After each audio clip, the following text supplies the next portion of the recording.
I'm an omnivore. I love meat, high quality meat, but I also love vegetables, fruits, and starches of certain kinds.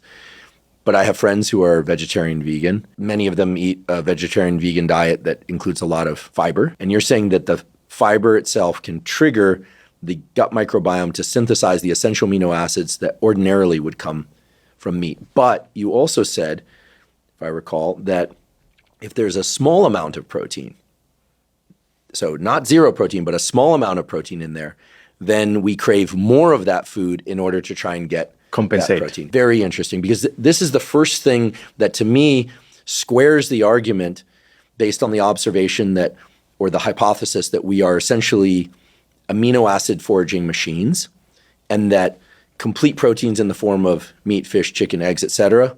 There are those that argue those are the quote unquote best forms of protein, right? The most complete forms.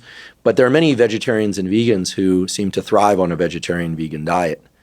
And you're telling me that perhaps their gut microbiome is compensating for the lack of whole animal protein. People who are trying to limit their meat intake are hungrier in general? So you're better off either indulging it or avoiding it, but not having a small amount of it. Is that the idea? The idea is that the body or the gut will be able to detect that and then will try to compensate.